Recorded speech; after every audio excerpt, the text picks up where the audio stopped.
Hello guys! Hello para to sa lahat ng Leo. Leo, alamin natin kung anong messages, vibration, gabay para sa'yo. This is general reading, so I hope na makuha mo yung energy, guidance para sa mga Leo.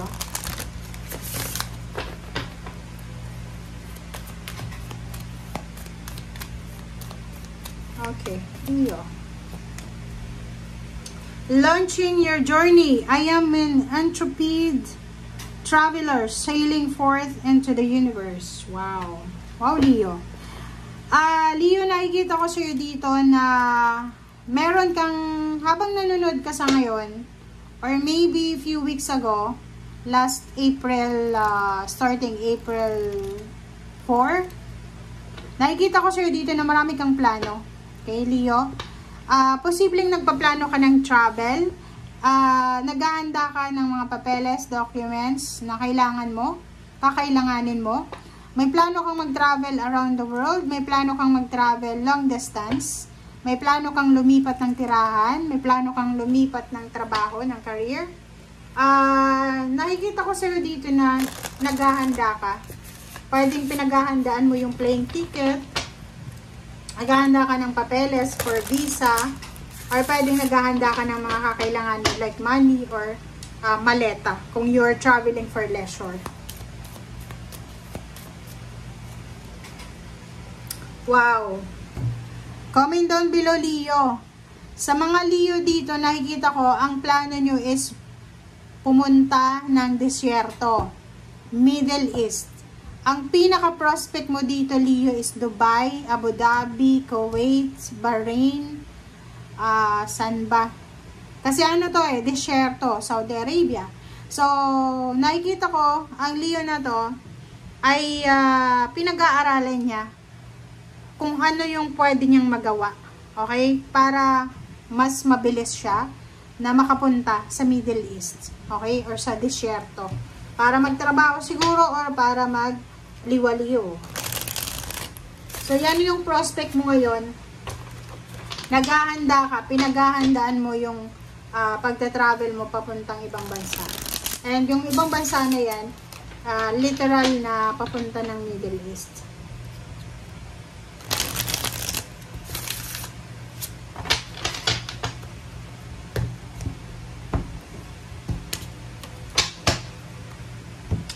Okay, first card natin is Hierophant and Three of Swords. Nakikita ko sa'yo dito, Leo, na posibleng magkakaroon kayo ng hindi magandang pagkakunawaan with your partner, with your friend, with someone na allies mo, friend, family, companions, connection, partner, asawa, boyfriend, girlfriend, or kung ano pa man. So, basta mayroon kayong rason kung bakit hindi kayo magkasundo. Okay.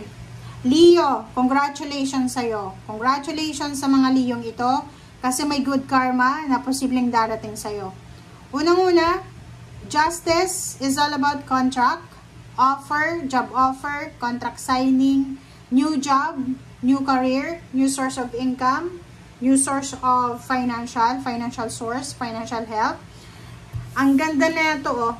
Okay? So, first time ko lang makakuha ng 8 of Pentacles tsaka Justice. So, sinasabi ng bara sa'yo dito, Leo, na may paparating sa'yong napakalaking kontrata. Siguro kung ikaw ay business person, like self-employed ka, tapos meron kang boss or employer na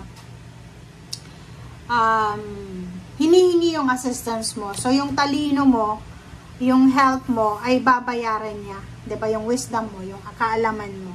Okay, so yun. So, expect the unexpected, expect the expected. Ang ganda nito, Leo. So, contract signing, new job offer, financial blessings, financial success, ang daming pera. Oh, 'di ba? So, sinasabi diyan sa iyo, Leo, na it's 88888. It's money, good luck, wealth. 'Di ba? Positive. Transformation, financial new beginning. So, sinasabi sa'yo dito na parating na, Leo, yung good karma mo. Parating na yung money, parating na yung trabaho, parating na yung limitless freedom, limitless prosperity and abundance. Okay. Seven of Cups and then Queen of Swords. Nakikita ko sa'yo dito, Leo, na bibigyan ka ng maraming options and bibigyan ka ng maraming direksyon ng universe. Hindi para guluhin yung isip mo, kundi para i-test ka kung talagang ano ba talaga ang gusto mo sa buhay. Ganun naman talaga eh. So, expect mo na, Leo, na for the next few months or even years, ay ilalagay ka sa posisyon ng universe na kailangan mong mamili. Maraming choices, maraming options na pwedeng pagpilian. So, nandito yung the Tower, nandito yung Judgment. So, mag-iingat ka daw.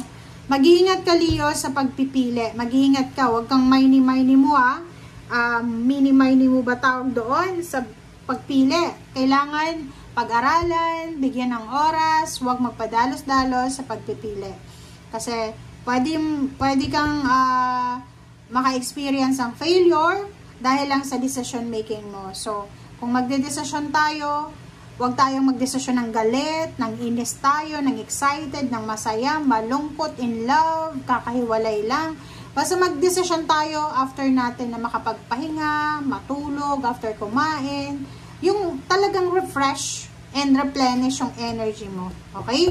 So, yun, ingat sa pagdedesisyon dahil baka pagsisihan mo, diba, regrets. Baka pagsisihan mo sa bandang huli. Nakikita ko sa'yo dito, pagod na pagod ka na. Pagod na sa pagiging unemployed. Pagod ka na sa paycheck to paycheck na trabaho. Pagod ka na sa pag-finance ng iyong family. Pagod ka na sa pagtatrabaho. Pagod ka na sa pagnenegosyo. Pagod ka na. Okay? Kung may magtanong lang talaga sa'yo, Leo, sasabihin mo, pagod na yung katawang lupa mo. Okay? So, nakikita ko sa'yo dito, sinasabi ng barahan na meron kang ibang mga plano sa buhay na yung parang nakaka-drain ng energy na posibleng aalisin mo. Yung mga meron tayong mga dreams sa buhay na alam natin na unrealistic siya, na kailangan na natin i-give up. Okay? So, 8 of Cups, nakikita ko sa'yo dito, you're moving on, you're moving out from any stagnation, and paalis ka na, Leo. So, congratulations sa'yo kung saan ka man papunta. Pero, sabi dito, pupunta ka ng Middle East. And, nakikita mo yung direction mo, yung King of Swords. Sundin mo lang kung ano yung nilalaman ng puso mo. Yung motivation mo dito sa actions mo na to, ikaw lang yung makakaalam nun. Okay? So, nakikita ko yung Knight of Pentacles and 8 of Cups. Maraming exciting offers, international talaga. So, congratulations sa'yo, Leo. Okay? Thank you guys for watching. Bye!